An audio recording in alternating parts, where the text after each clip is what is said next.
Sadhu, sadhu, sadhu.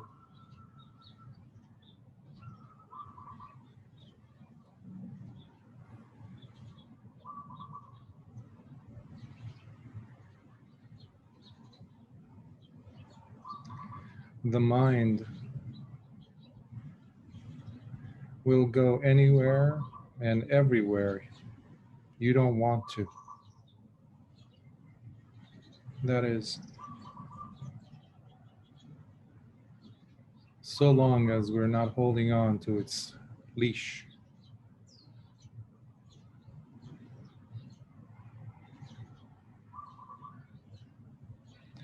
This life is not about what's going on around us, what's taking place around us. It's about what's happening within us, inside us, inside the mind. Because that's where it all comes together. That's where ultimately all that has happened, is happening, and will be happening in the future. All of them converge.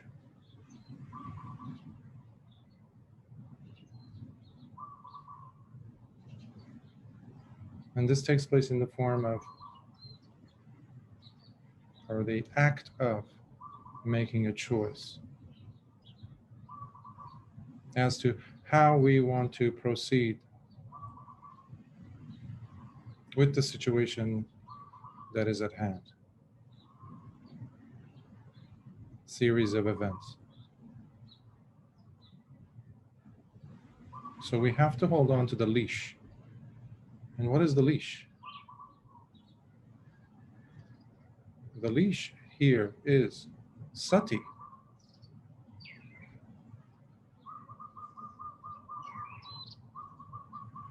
Continuously remembering, sticking to.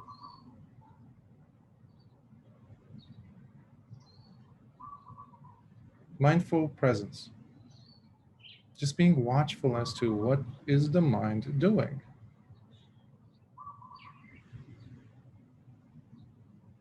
What are the emotions that are dominating? What are the feelings that are going on in the body, in the mind? Do I feel pulled back? Do I feel in some type of a shackles that are not allowing me to move forward? Or what are the frustrations or sensations that are taking place within this body at this point in time? So there is constantly becoming and staying alert, whether the person's mind, whether the mind itself is in a state of freedom, freely moving about, freely able to take on a challenge, or does it feel somewhat stifled, pulled back, kept some form of in some form of a cage, mental. So there's this shift from being outside to being inside. There's this confusion that we think that they're both the same, or that we have to, our actions must be dictated based on the environment around us, and my choices are completely dependent on the outside world. Versus, okay, I see you, I see all these circumstances. Let me come back here and work my way out from here.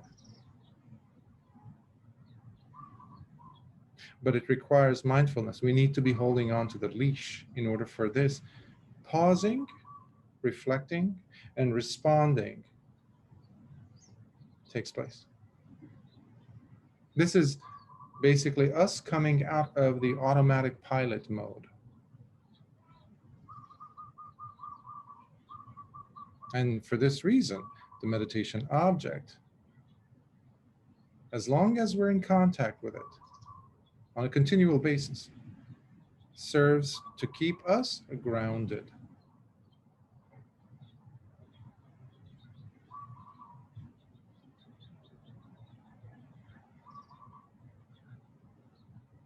So we need to have a level of understanding as to what is taking place. What is the process underneath it all?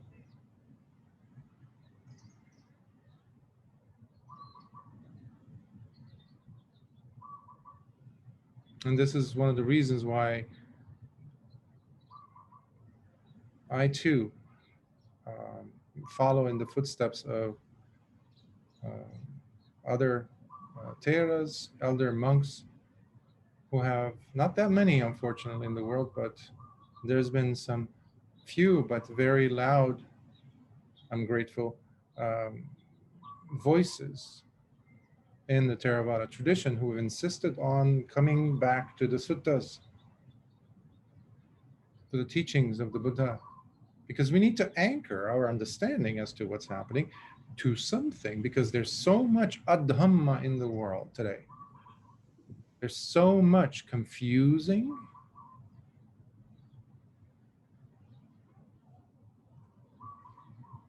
uh, teachings that have nothing to do with the Dhamma that the Buddha taught.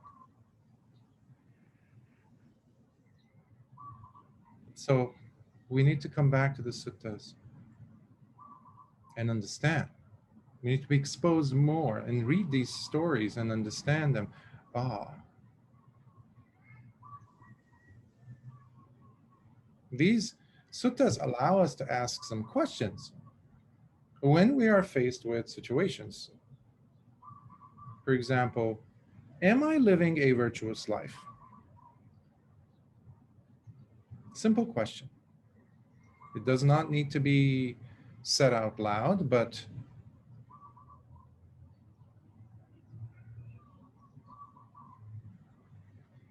am I giving up my values by doing this, by thinking this, by saying these words? It does not matter at what cost. Am I relinquishing my humanity?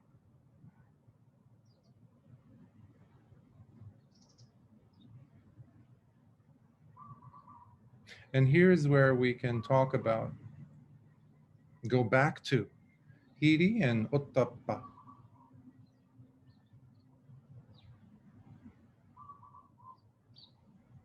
Usually, hiri is talked about as moral shame and ottappa as moral dread.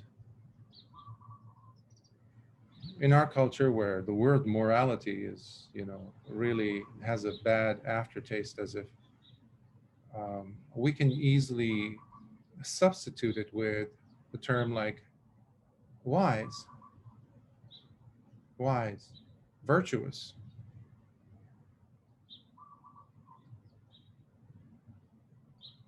Shame.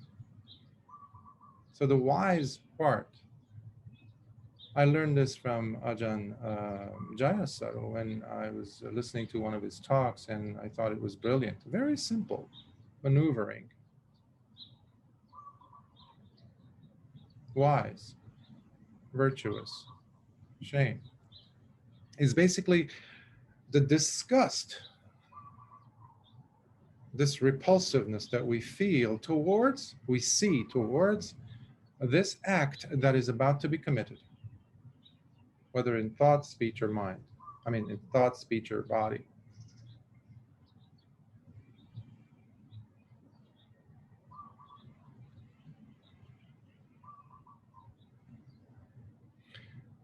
It is very internally focused, if you want to think of it like that.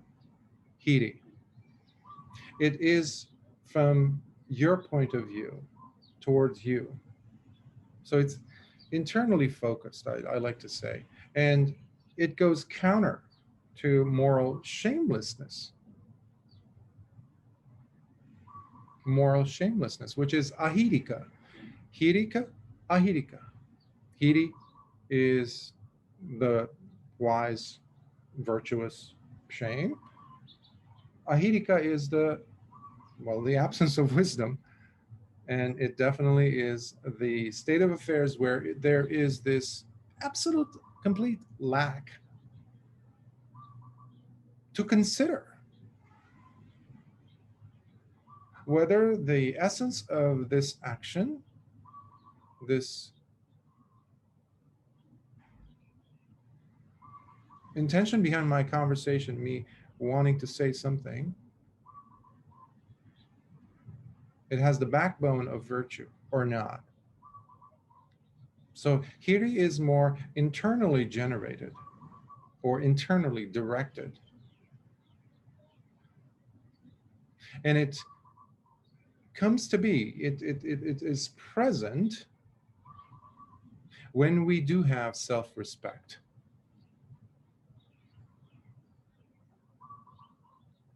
As we start to look at things differently and we start to choose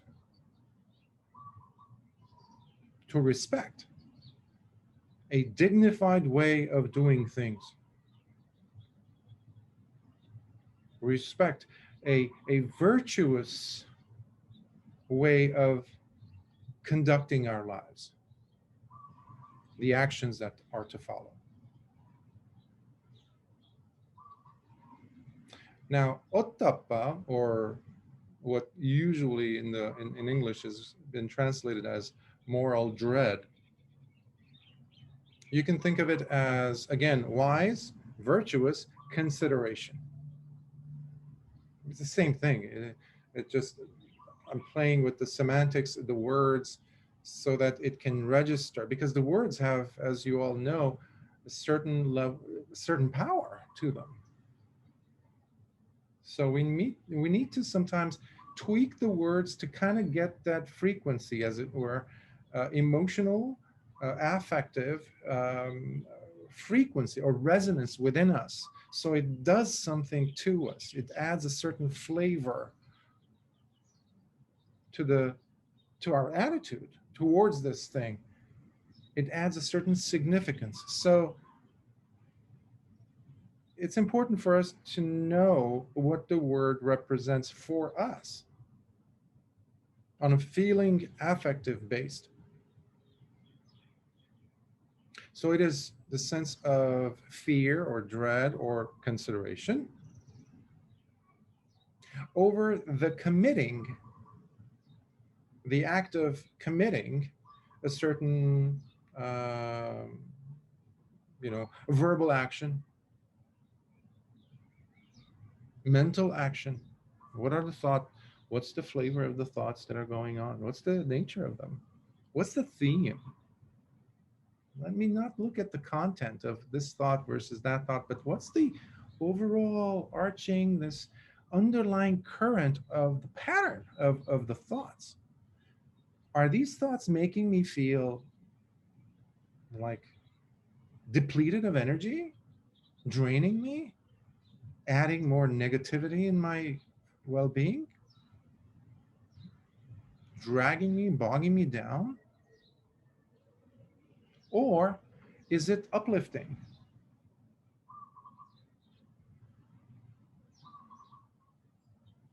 So it is looking with wise, virtuous consideration, the presence of any possible misconduct that might take place, whether by body, speech, or mind.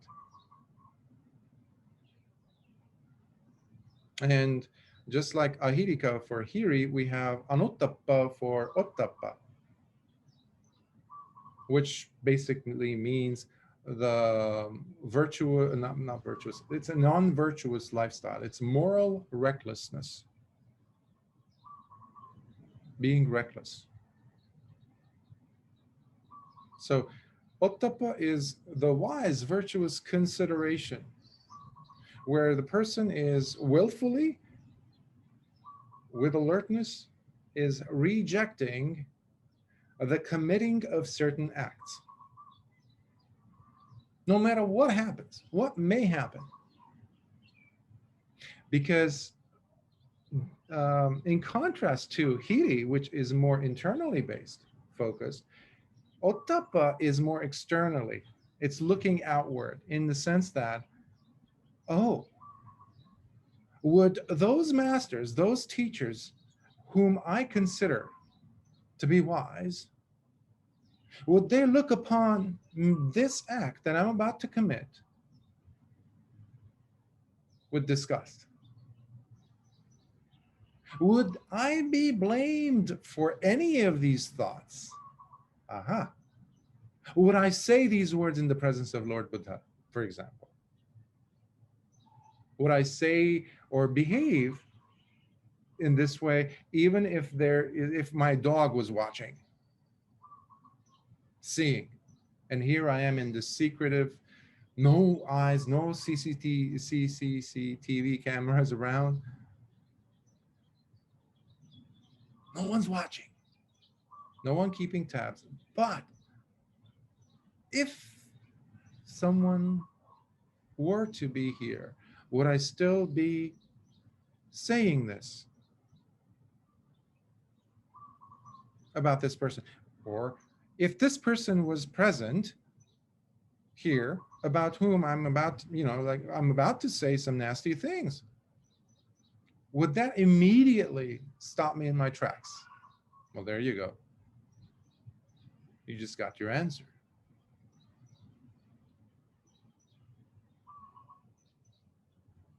So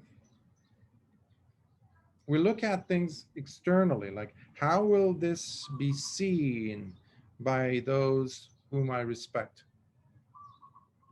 Is the act blameless or one to be blamed?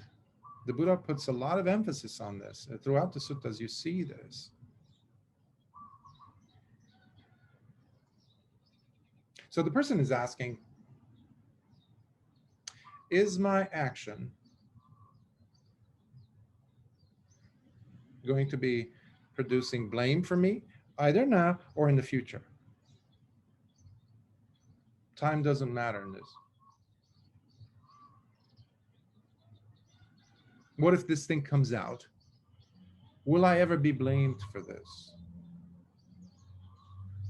And as a bhikkhu, the Vinaya rules, for example, the code of discipline for monks is all about that. To create a space where the bhikkhu is always careful, considerate about one's actions,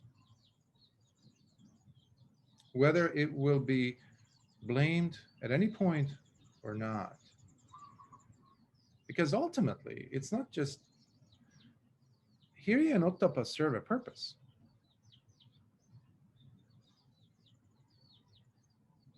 Like everything else in Buddhism, in the Buddha's teachings, everything it's engaged. So the choices that we make now are going to be reflected in the kind of meditation we're going to have. Will there be calmness in the mind? Will there be safety and security in the mind, in our lives, in the world around us, thanks to the quality of my actions? So we need hiri and ottappa at every step of our journey. And they're not to be used only on quote unquote special occasions.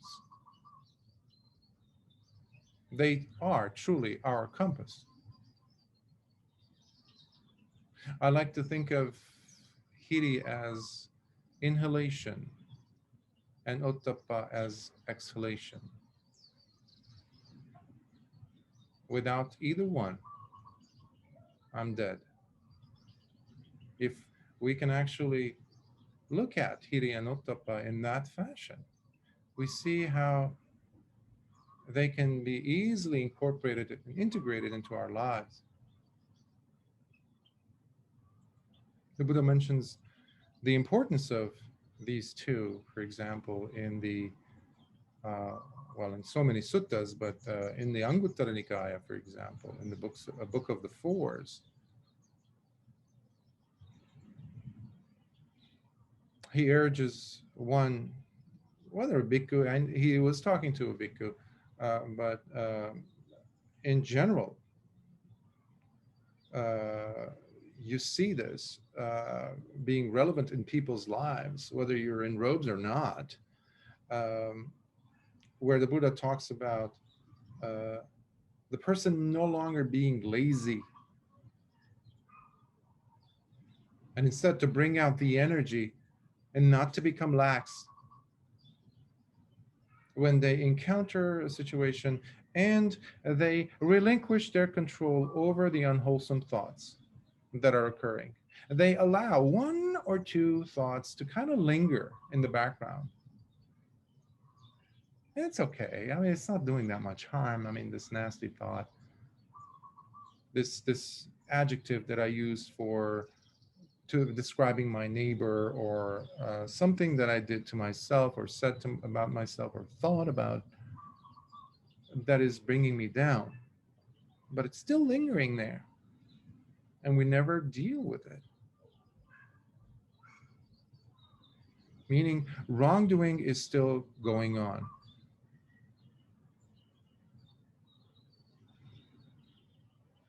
In the Ambalattika Rahulovada Sutta in the Majjhima Nikaya, the Buddha talks to Rahula, his son, and he's basically giving him,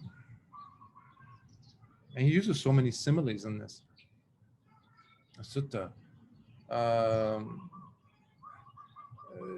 you can tell that the Buddha has seen perhaps Rahula, his own son, who was also a monk now, as if he's seen him lie or do something unwholesome. And the Buddha says, "Come over here, Rahula." And he takes the bowl, the alms bowl, and he flips it upside down. And he says, "What do you see?" He says, "It's an upside down bowl, Venerable One." And he says, "Just like that, a bhikkhu or a samana can flip his life upside down, his holy life, his samana life, upside down, if one neglects taking on responsibility to understand the nature of one's actions." Meaning, is this thing that I just did going to be a cause for censure, for being, would it be blamed? This thing that I did, said, thought.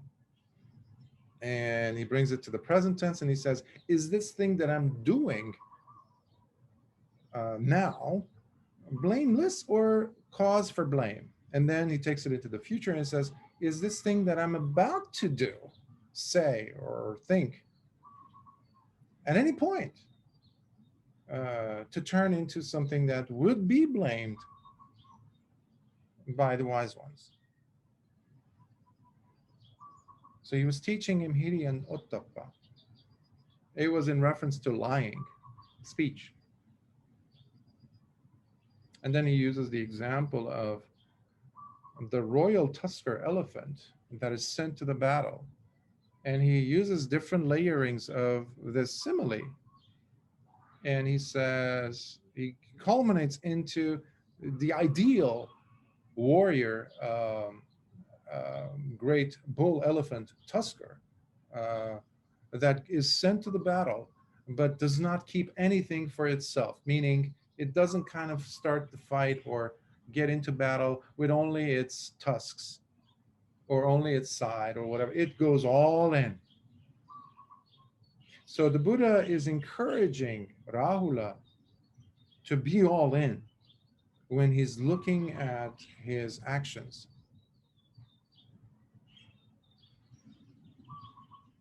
Is hiri and ottappa, are they present?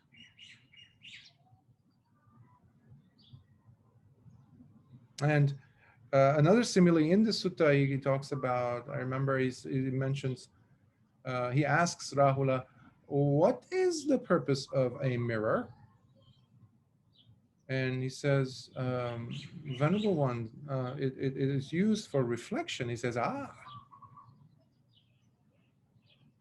similarly, hiri and ottappa are used as a way to reflect back, to see, to kind of play out the scene in our head first before we go ahead and say it, before we go ahead and do it.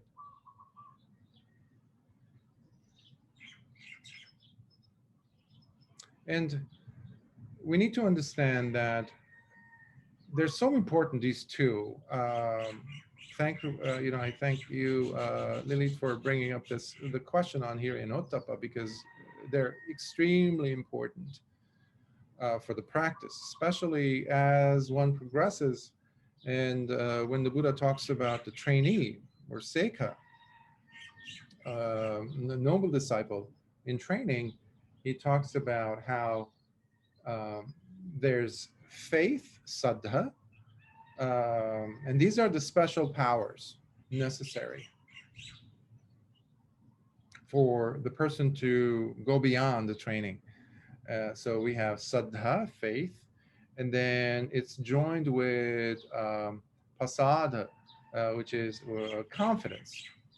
And then we get to garava, which is the sense of um, high esteem, the reverence that we have towards something. Based on these three, we get the flourishing of the spiritual powers. And all of a sudden, we see the relationship between moral shame or wise, virtuous shame and wise, virtuous consideration or moral dread come together. And then we have an outpouring of, um, um, well, it needs to be fanned with everything in our practice. And the fanning part comes in through the virya, which is that energy to persist, to continue on despite all. Energy has to be there all the time. And based on these previous factors, wisdom develops.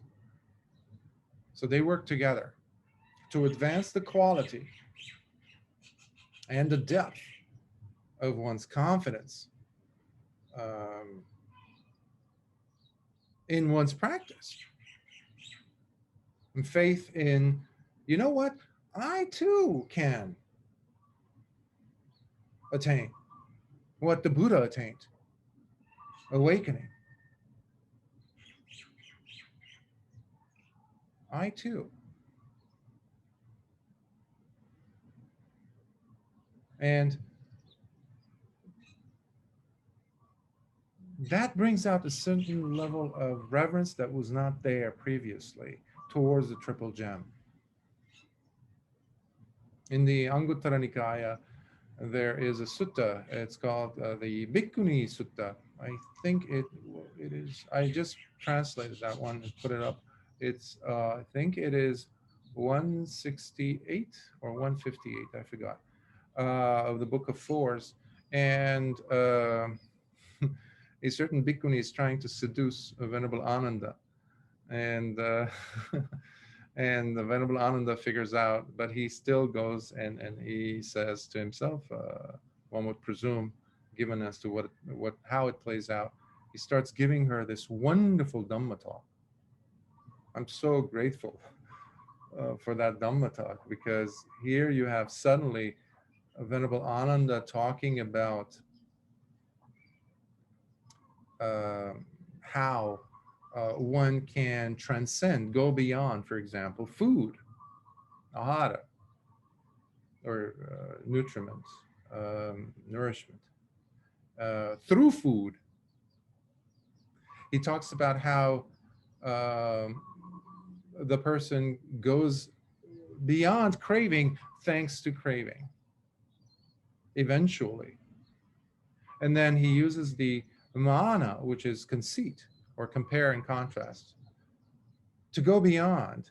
And the reason why I mention this is because there is a place where he says, um, a bhikkhu or a person sees another venerable who, through his own or her own effort, has attained, and says, you know what?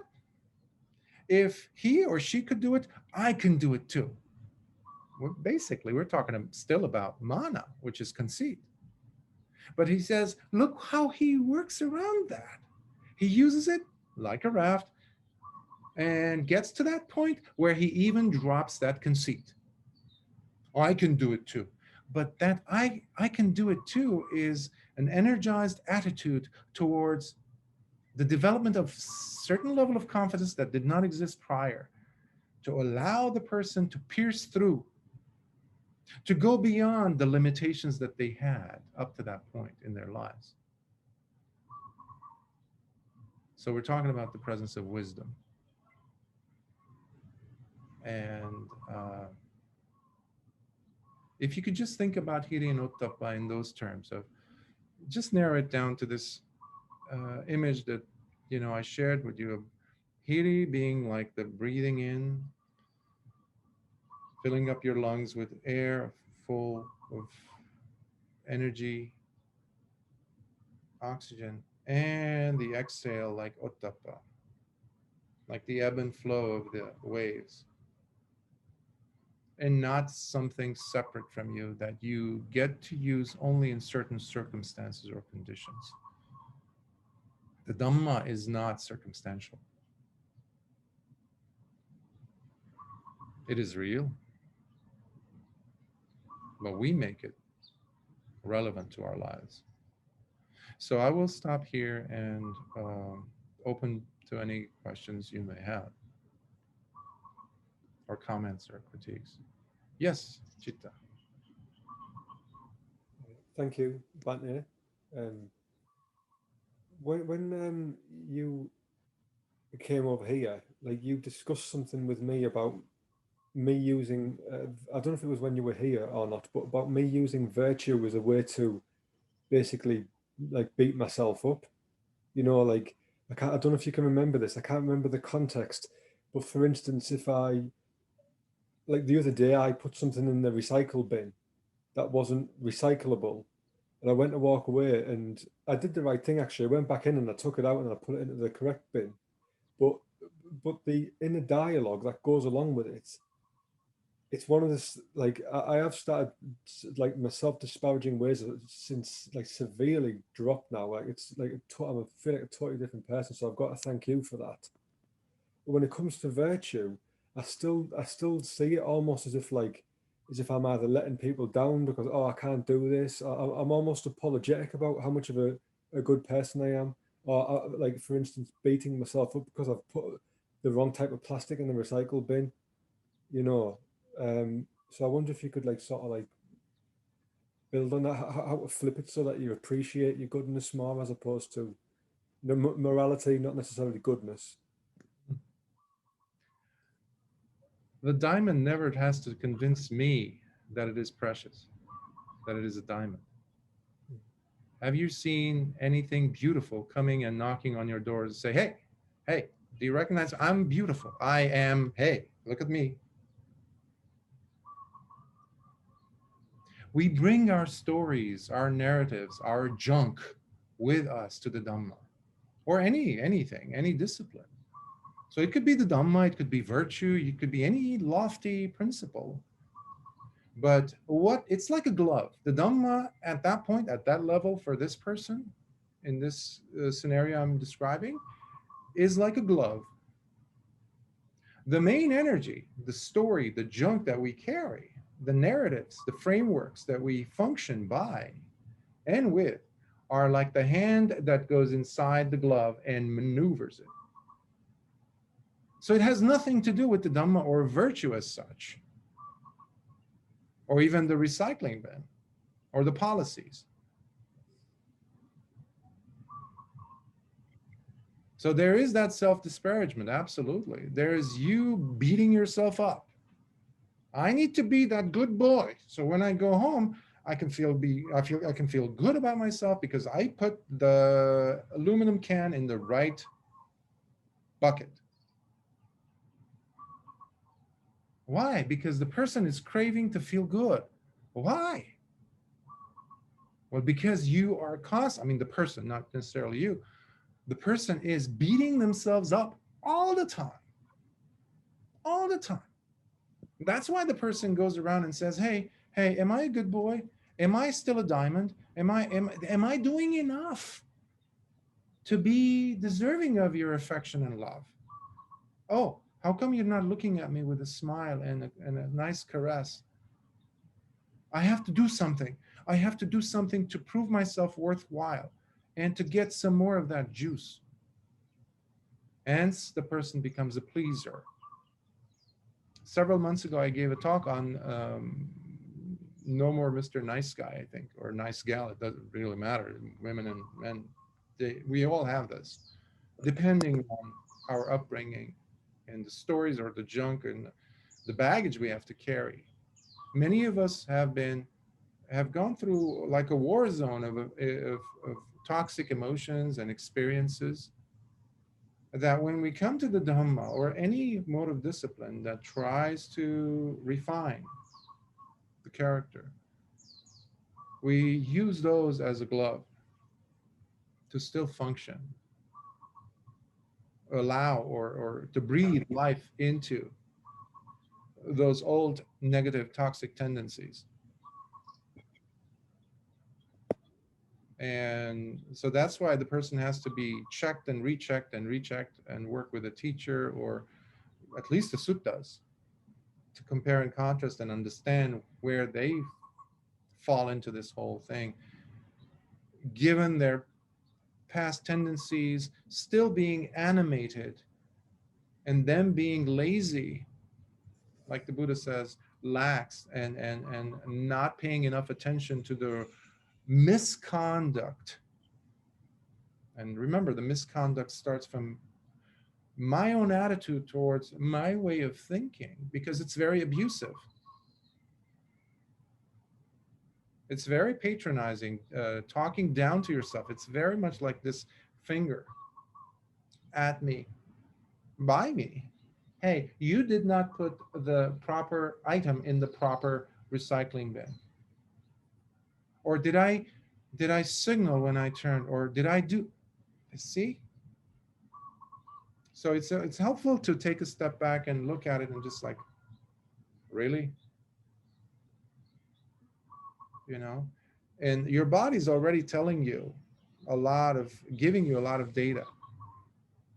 I cannot imagine the possibility of a person in that mental state, emotional state, where the body is not talking to you through sensations. Because as you were describing it, I felt it in my temples, the tension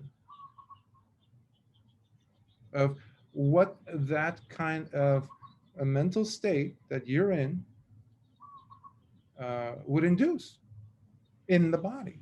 Remember, the body will never lie. It always keeps the score. It's always registering, telling us, hey, and that's where we need to do kayanupassana, the satipatthana of the body awareness. What's going on? In therapy, it's called, nowadays they coined it a fancy word, somatic experiencing. But the Buddha talked about it 26 centuries ago, called it kayanupassana. And then if that's not enough for you to go deep and understand what's going on, you have Vedananupassana, which is the awareness, mindfulness of the feelings that are taking place, which are not divorced from the body. And if that's not enough, you have Chittanupassana, which is awareness of the mind and the mental functioning. What's the coloration? And if that's not enough, you go into Dhammanupassana, which is the relationship between all of these things. Also the hindrances, 7 factors of awakening, the 5 aggregates. all these interplay. And then you see a different level of the meaning engaged Dhamma. How is this working for you? With your question. Chitta. You sort of like cut off for the last like 5 to 10 seconds, I think. Oh, So I'm sorry. just like I don't know how you ended that. I said basically always checking to see what the relationship is with using the Satipatthana. I talked about the Kayanupassana, Vedanupassana, feeling, mind, Chitta, and then Dhamma, which is the relationship, the interplay of relationships of all of these things. And relationships, that doesn't mean necessarily between people or things outside of you and you, but the relationships of, for example, the body sensation to the feeling that these things are generating. What things? The thoughts, because everything starts with a thought. Remember, that's the first verse of the first Vagga of the Dhammapada. Mind is the forerunner of all states, right? Evil states and then the good states. But mind is the leader. Then follows the feeling. You have these two, and the body's already registering. It's like off the charts, depending on the intensity of the feeling. And given the absence of sati, they are perpetuated, these negative states.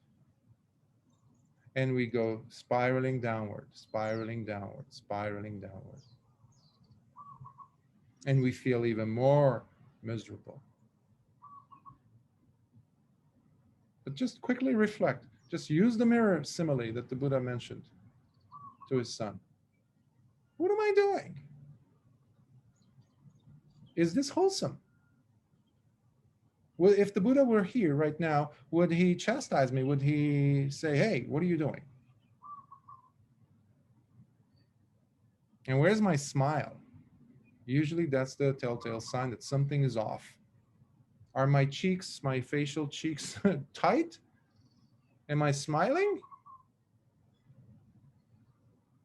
Because chances are you're not, if there's that much turmoil going on. So I hope that helps. Yeah, definitely does. Thank you very much. Thank you, Bhante. Any other thoughts?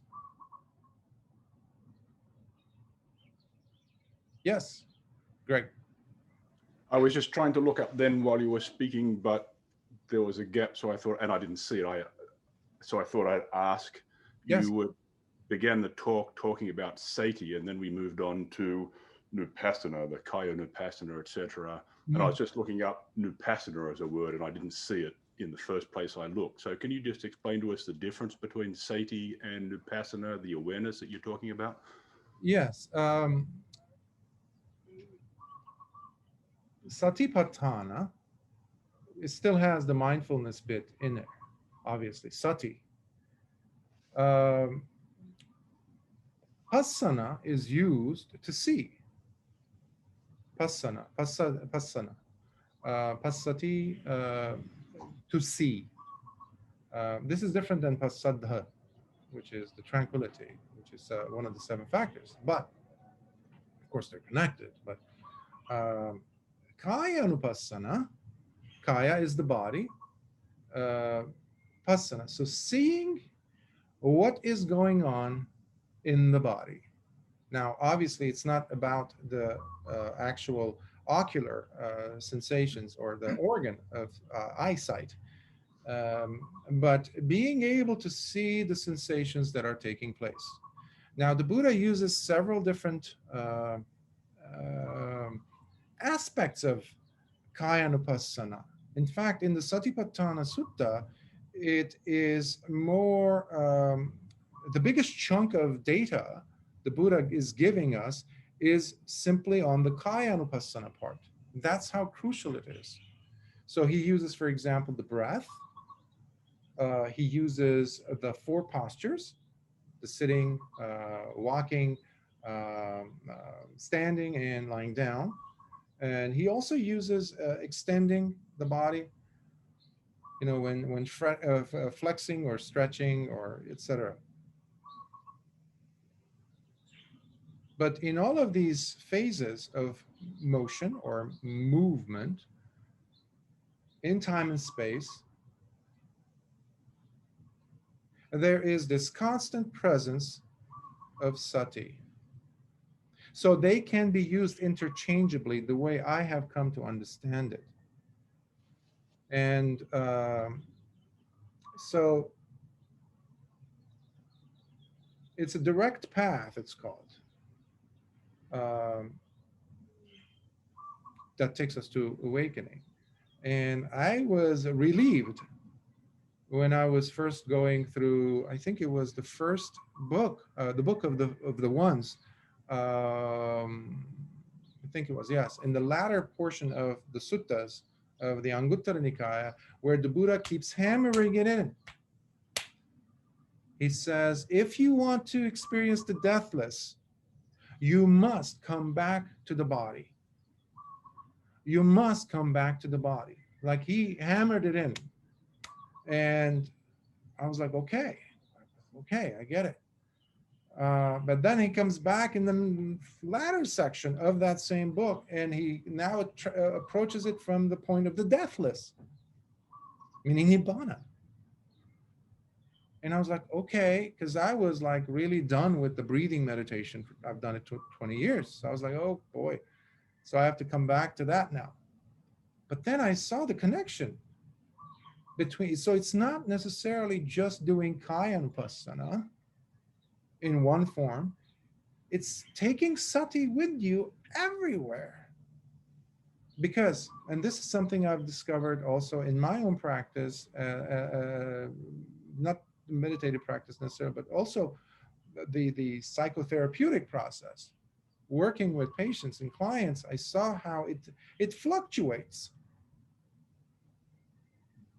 The attention goes somewhere else. It's moving, right? It's different consciousnesses that are arising and disappearing constantly. And then there's this ruse, there's this mirage that there is a one thing, one consciousness. Meanwhile, there's they're changing and switching all the time. Sometimes you're feeling more of the intensity of the Vedana, for example, anger or hatred, or the heat in the body. Suddenly, anger changes into heat in the body. When we practice, our practice goes deeper, then you start noticing the tension and the heat being generated even in the brain in the presence of a single thought. You can feel the heat in the body because your awareness has become so subtle. You see asana through the body, but you see through the body the feeling. So this takes the sati to a different level. Now, all of a sudden, you also notice, the hindrances are showing up. Or the mind is now, there's a lot of restlessness, not so much tranquility. Now we're in the domain of, if you will, chittanupassana. So it's like a dance. It's like a constant flow of awareness, which we can call it sati here. Would it be fair to say that Passana comes first, it's the seeing, and then we're sati, we're aware of it afterwards? Is that the timeline how it goes, or am I still wrong? I wouldn't say you're wrong, but it's a different purview. It's a different way of looking at it. I would say that is legitimate, but also I can see someone else coming and saying, Bhante, first there needs to be mindfulness. I have to be alert. I have to remember to be seeing first, to see. So that also makes sense. So, if the Buddha or one of the Arahants were here, they would just shake their heads probably. Co-nascent, I think Bhikkhu Bodhi would use co-nascent. It's like Namarupa and consciousness. Yeah. So they're like, okay. Like it's like in the aggregates, right? In the khandas, they're like these sticks. but they're not standing alone. They're leaning on each other. You remove one, boop, the other one falls. So in either case, sati needs pasana, Okay. and pasana needs sati in order for it to function. So I love that relationship that you just brought in, like the consciousness and namarupa. So how is that working, what I just shared? Better for me, thanks. Okay. Any other thoughts, comments? Yes, KK. Yes, go ahead. I can't hear you. Can I ask a Yeah. question?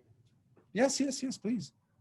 I'm actually asking, I want to connect what you said about dukkha as a fuel for the Dhamma last time, because I was explaining to Olan today that, sometimes all kinds of suffering, my son went through an episode and he told me that he also, has a lot of pain. Right now it's the bodily pain, because you talk about the body. He has this lump from lifting weight, but he also has headaches all the time.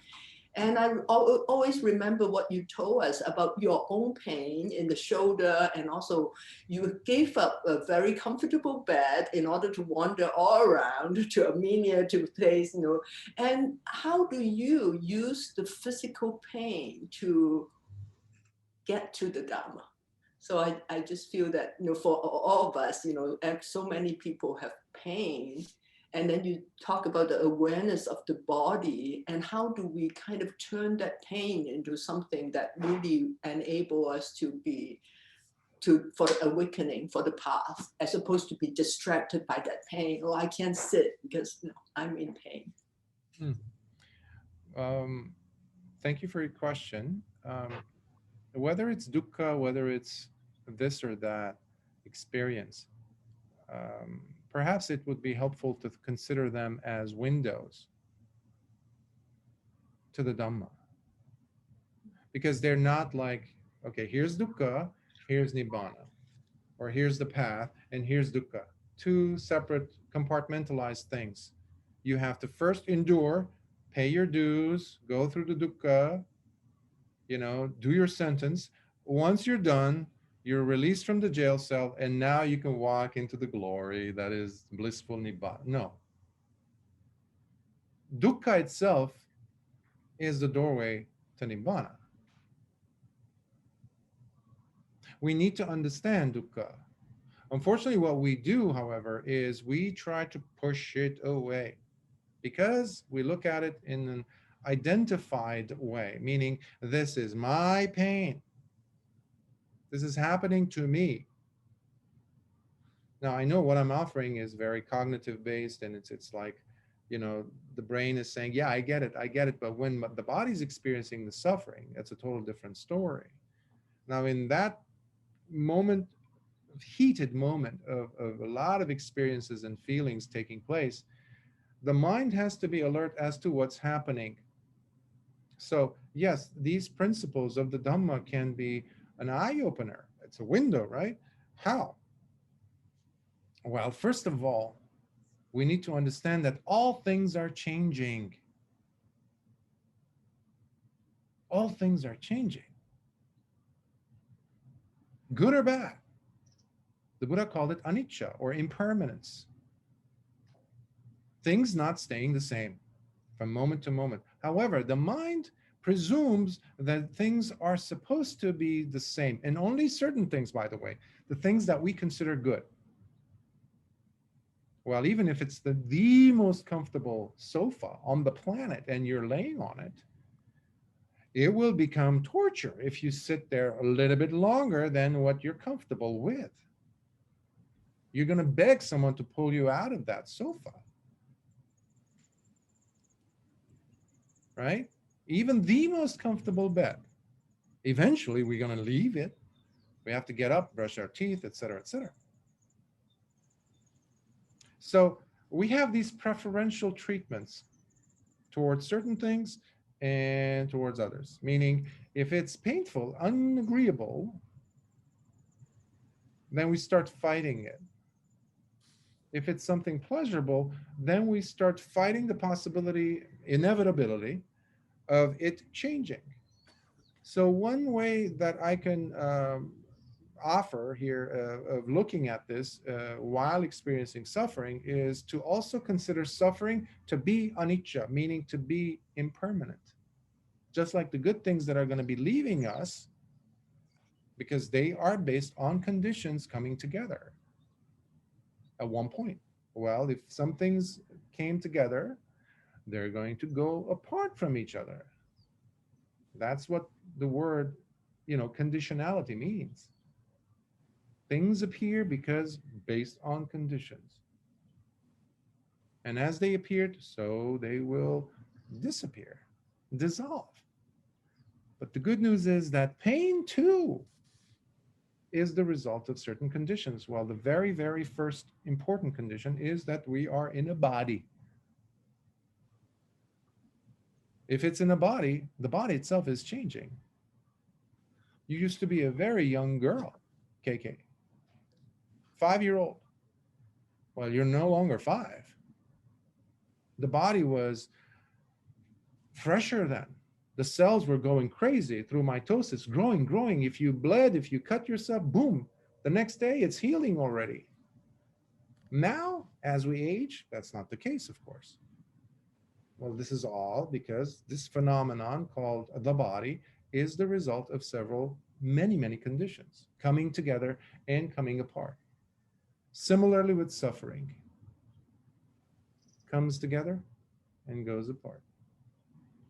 But the thing that needs to remain there is the sati, the mindfulness to observe. Unfortunately, we will not be able to get rid of the physical pain. But the Buddha talked about the mental pain. He was the first psychotherapist, let's not forget that. He distinguished these two types of pain. He said there's physical pain, there's mental pain. There's mental health and there is physical health. The physical, you will not be able to pull out that arrow. The mental, yes, that's a different story. So I hope this is helping you. And any other thoughts? Oh, I think Russell has a question. KK, did you find that helpful? I see nodding. Absolutely. I'm glad. Well, thank you for your guidance. Oh.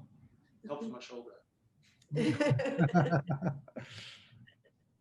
and as far as the body goes, it's we need to keep it active, and when we get sick, when we are hospitalized, or we are at home or not moving, especially with this COVID,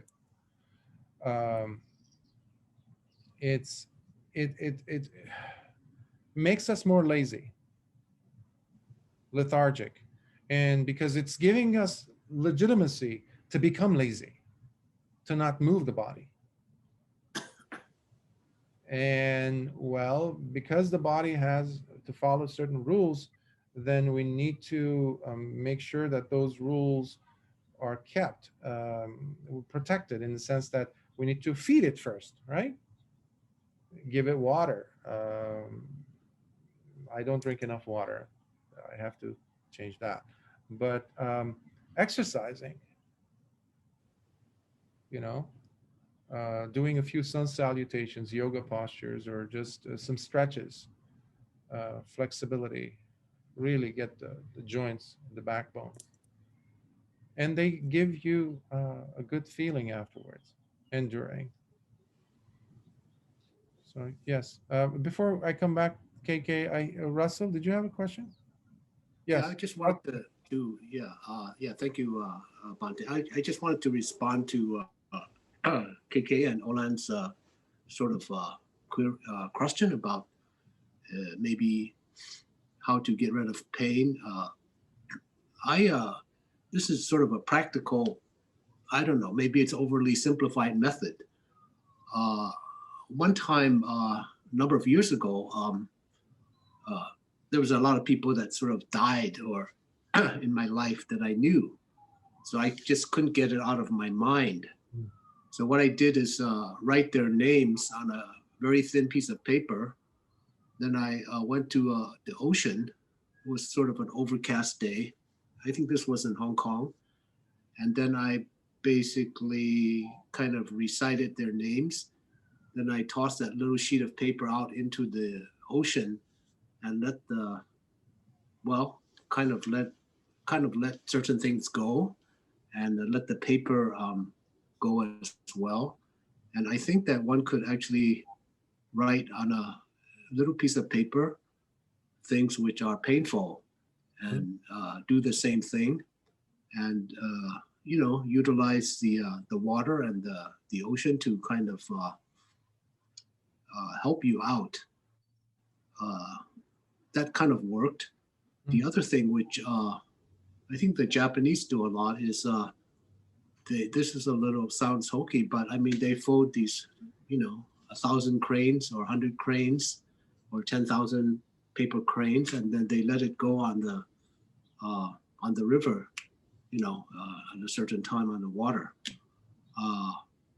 Also, people, you know, so you know that usually is for a positive thing, but it's also, you know, say letting go of the past and kind of channeling energy into the future or into another place. So I believe these two examples of using paper and water and letting things kind of flow, I think, you know, I think they help mentally because you're doing it yourself with your hands and your body. You're in a sort of environment, you're letting it go. And in a way, it kind of tells your mind, okay, you know, let it go. And well, these are methods that I thought are kind of could be useful. Also for a young person, I think it's difficult to get into the abstract concepts. So I thought that basically something really simple like this is, of course, you make it into a ritual. You know, you pick a day, a part of the beach or, you know, on a cliff, which is not too many people around, maybe early in the morning or, you know, that type of thing. And you make it into some sort of a, you know, deliberate kind of ritual. Yeah. And then you let things go. Mm-hmm. So anyway, it kind of worked for me. So I just wanted to share it with you guys. Yes, thank you. Those are really great tools. And I love the connection of the impermanency of paper and in the presence of an ink, paper, and the water. And so I like that.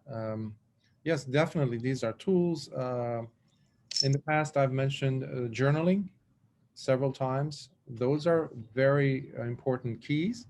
Unfortunately, given the time period that we are in with COVID, where we cannot necessarily go and meet or be with other people in the same room, especially those that we don't know, I was going to recommend or suggest rather, if you have the ability and when the situations are right, to go and help out those in the community who are struggling with the same problems. Because this brings us out of our shells. And the identification bonds or fetters or shackles slowly come off. So we're not solidified in our misery because we see someone else in a similar or worse situation. Also, when there's pain, we start to look in a very harsh way at ourselves. And that's another reason why I encourage having a pet also, if you've never had one, where it brings something, something clicks in the brain. And even if it's a parrot, even if it's a bird, even if it's a, you know, I don't know, a turtle. But something, an organism, a being that you can relate to, touch, tactile perception. other parts of the brain start to become active. So definitely Russell's, and I actually that image, Russell, of the writing of those people from your life, the significant people who you lost, and the pain connected to that, to them, and to the loss, can also be carried to what Chitta was asking or talking about, and I was talking of the past, the luggage and the junk or whatever. It's very similar. So we can write about our old hurt, et cetera, on a piece of paper as well. And you know, you can even put it in an envelope. You can put a stamp, but don't put an actual address on it. And then put it in a, you know, either the trash can or drawer, but really give it your all. You know, have this heart-to-heart conversation with that piece of paper about this past of yours. KK, I think you had, yes? I just want to say that everything you said, Olin is doing right now. Yeah. In other words, he remembered a few sessions ago, you actually said that this COVID thing is actually the best thing that could happen to us. That it jolted us awake because we are always, you know, so get carried to our routine, and this really wake us up. And I did not know that, but Olin was the one who really was with my son at every step. But I only found out last night that he himself lost what he said. I lost everything during COVID. I lost my job. I lost, you know, my girlfriend. I lost all that. But he was the one who picked up my son from the airport one time when he was invited to Miami, and he got COVID as a result because my son got COVID and gave it to him. So now he's like the guardian friend of my son because they are both have antibodies. Okay, so but he is exactly doing what you said to do. In other words, he's reaching out, and they are such blood brothers because of the empathy that they both have gone through emotional things, and now, you know, he's going through physical things. Because this morning I said, wow, you're my dream son in terms of your eating habit. You know, he eats so healthy. He said, oh, because I have so much physical pain. So that's when I asked you about, you know, I've headaches, and now I've all this. So I'm so careful. So his eating habit is totally the opposite of my son, but he reached out. You know, I said, you know, yeah, if you can help me. So he's exactly someone who is practicing what you recommend to just help another person with the same situation. And only young adult can help young adult, you know, because anything I said to my son would be lecturing. And he's the one who suggested the dog. He wanted to get a dog for Anthony. So and that's why I asked you last week. And you said, yeah, it's actually a good idea. So we are working on it. So thank you. Thank you. Sure. Lilith, you asked about the hiri and ottappa question earlier. I'm wondering if what I shared with you, you found useful. Yes, as I've mentioned previously, I've listened to one of your talks on June 2020, I guess, and yeah, I understand more of it. But during today's talk, you clarified more, and also I was trying to compare in my mind the shame that comes when you want to be loved by other people, like you are doing something for being loved and you don't do that, and there's a shame there. And I was trying to understand where is the other shame, which is helpful shame, where you do not very healthy thing for your practice and for the you don't do right thing on the path, I would say. And I can say also that concerning this thing, recently I've tried to do not very bad things, but just to taste if it is right or wrong. I know that maybe this is not a right way to do some things, but that's why this question come up, and I've tried to compare these things according to my experience. Though I knew it on I don't know, on paper, I've heard about them. I knew it from even Christian morality and this stuff. But yeah, thank you very much, because it was really helpful for me, and I've clarified. I won't say the 100%, but more of it is clear for me now. Thanks. This path is experiential. It's very experiential, meaning we need to test it. We need to taste it. We need to try it. We need to do it. And then we get the legitimacy of the experience, of the proof for ourselves, which makes it undeniable. Undeniable. No one, eventually the confidence level goes so high because you don't have to go to anyone else to seek out if it's legitimate, if it's really significant or not, the results. Because you know, you felt it on your skin, you know it. Until the person even reaches the first stage when the eye of Dhamma is open. And it's locked already. There's no way of falling back. The confidence level goes up so high. And then the person is now in the stream. The stream of what? The Eightfold Path. Entered the stream. That's what we mean by, what is the stream that they entered? It's the Eightfold Path. Wherever they go, it is the Eightfold Path. Now, obviously, the gradation become subtle and more subtle as they go beyond the first stage. That confidence level, that trust is unprecedented. So, but in the meantime, or until one attains Nibbana,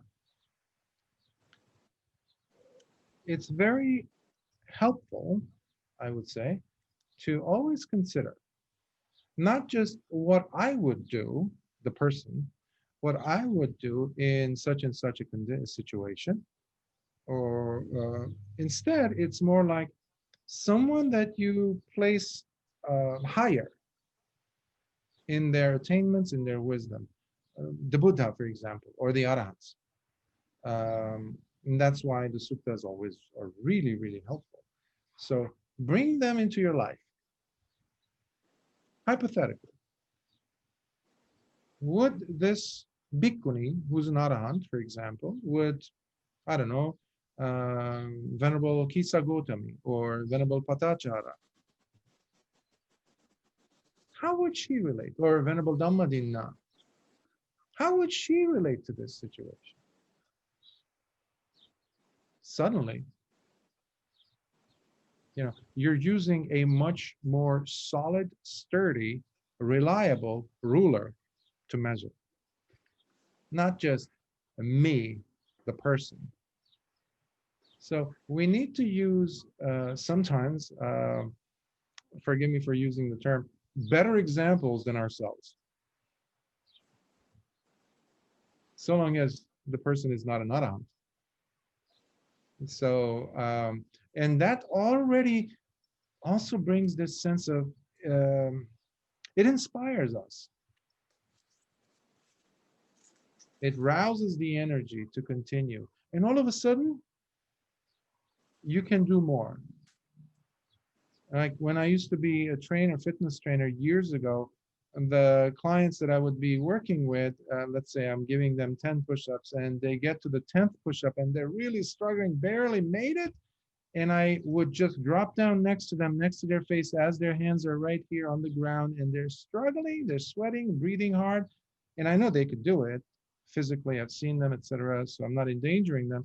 I look at them and just gently say to them, can you do 2 more? 2 more for me, just for me, or for their loved one, because I would listen to them and I would know about their stories and stuff. And I would say, just do 1 for me. And they were like, this person was paying me, by the way. So it's like that, bringing that energy when you thought it's impossible. There's no way. 10 is up, done, I'm done. And all of a sudden the person can possibly even do 5 on top of the 10. And that's what the Buddha was urging us with every single sutta.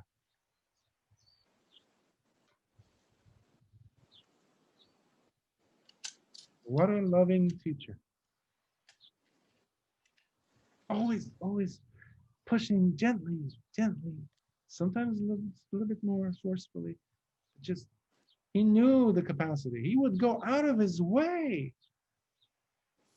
miles and miles away, to reach that one person who was right on the cusp. So let's bring that presence into our lives.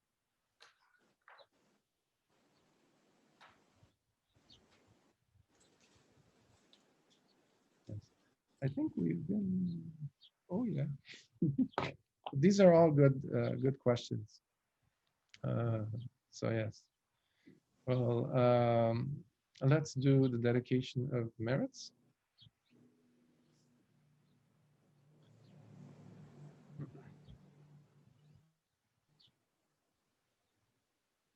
May suffering ones be suffering free, and the fear-struck fearless be. May the grieving shed all grief, and may all beings find health relief. May all beings share in these merits that we have thus acquired, for the acquisition and achievement of all kinds of wholesome happiness. May beings inhabiting space and earth, devas and nagas of mighty power, share in these merits. May they long protect the Buddha's dispensation. Sadhu, sadhu, sadhu.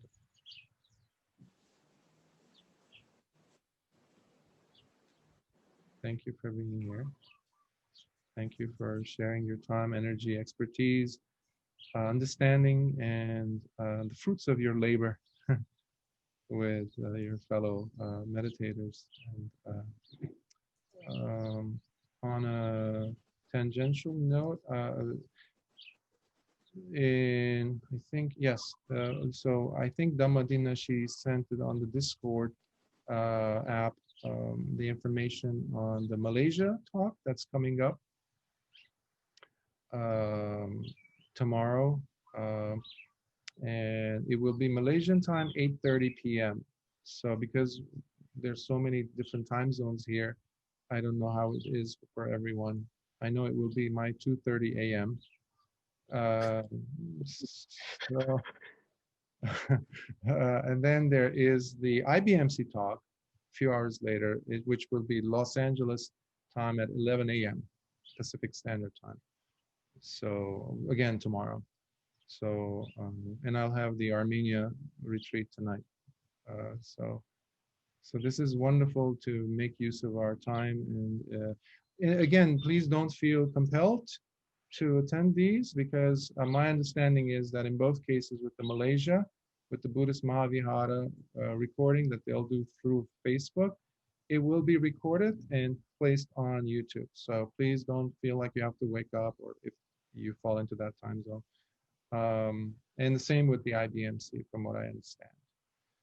So other than that, I will see you next week, hopefully. And please keep safe and be diligent, be heedful. And it's a strong current that we're working and navigating and swimming against. Very difficult at times. Now more than ever, we need the Dhamma. We need every bit of whatever we've come to understand through the reading, the understanding of the suttas, and the practice. If you feel any negativity, any toxicity towards yourself, please walk out of that fog, because even that is temporary. Even that is anicca. Even that is dukkha. And there's no one to hold on to, so that is also anatta. So may your smiles never leave your heart and your face. Be well. See you next week. Sadhu, sadhu, sadhu.